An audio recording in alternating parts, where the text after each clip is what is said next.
So there are like 100,000 people in the Facebook talking about it and tweeting about it.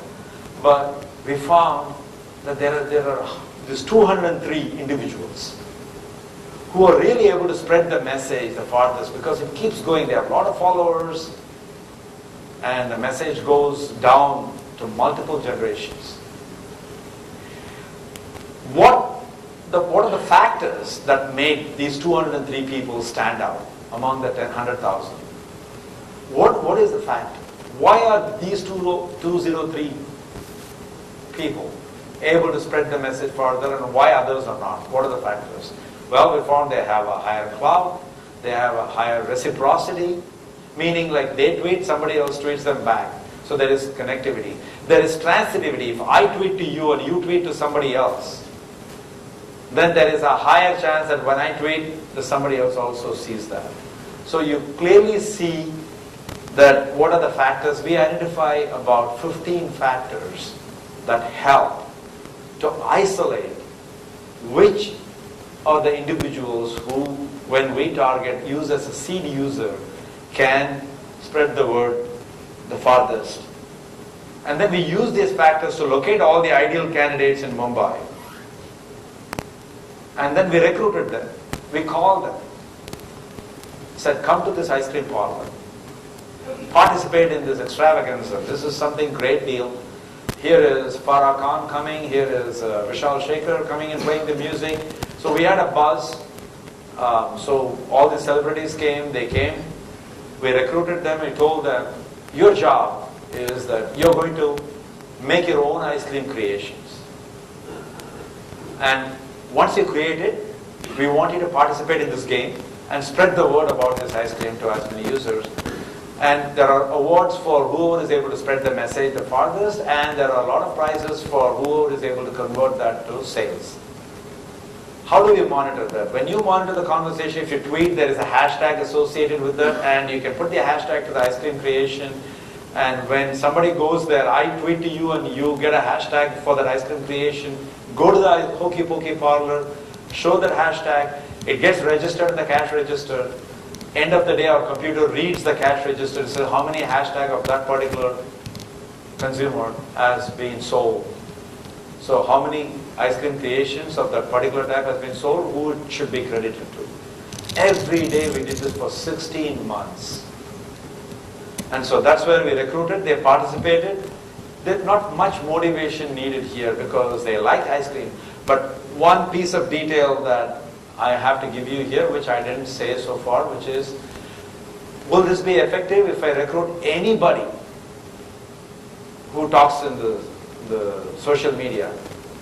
Probably not. What we did was, we screened for people who talk about ice creams, which we call in our model as something called stickiness index. Who is able to talk about ice cream and spread the message farthest? So we screened for these 203 people who pretty much spoke about ice creams and recruited them, and that's where they came, promoted this.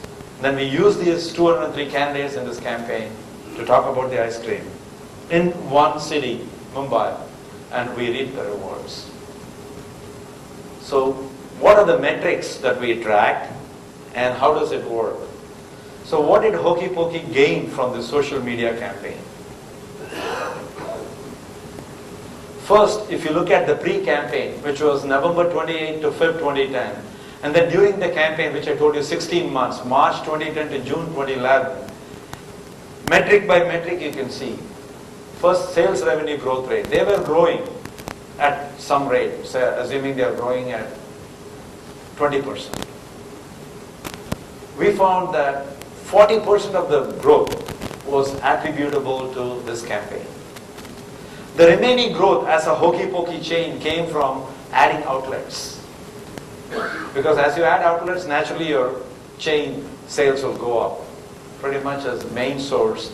But 40% of the growth came from this. So phenomenal lift in sales growth rate. Social media ROI. All they had previously was a fan page, a Facebook page.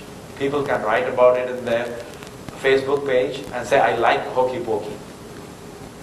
So what was the incremental sales? We had a mathematical model, statistical model to track it.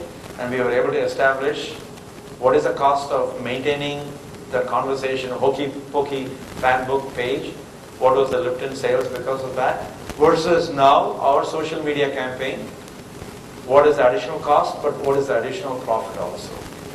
And the ROI, 83% increase in the ROI. And brand awareness. Previously, if you randomly poll the city of Mumbai, how many of you are aware of hokey pokey? Out of 100, you would say 10 people are aware. Now it's 49% more are aware of this hokey pokey ice cream as a brand. Then positive word of mouth conversations. Prior to this campaign, there were 8 occurrences each week, per week. Now it's 276. There was a 34-fold increase in the social media effectiveness in terms of positive word of mouth. And proportion of sales due to this new creations that were created by this 203 seed users. You see the pre-campaign, 5% of them only were customized creations. Now 60% of the total sales were attributed to this new people, 203 army that was recruited, participating in this experiment, creating their own, making their own creations and spreading the word. 11 times increase of that. And finally, number of customers making more than 2 purchases per week. This was significant. Can we sustain this campaign? The best metric for that is these customers who used to come just once, have they increased their frequency of their visits to this? Because remember, we are not discounting any ice cream here. We are just running a game. These people are spreading the word, and therefore you see that it's 36 to 173, 4 times increase in the frequency. There are 36 customers coming, now 173.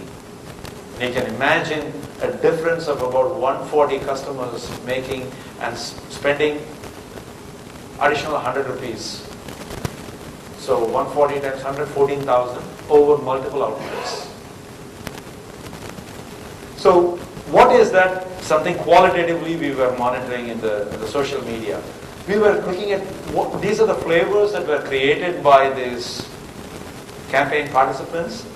Sahara Surprise, Choco Rockstar, and Malai Mojito, all this. So we looked time period by time period, and you can see a pattern here. In some time, like May 2010, some flavors were the flavor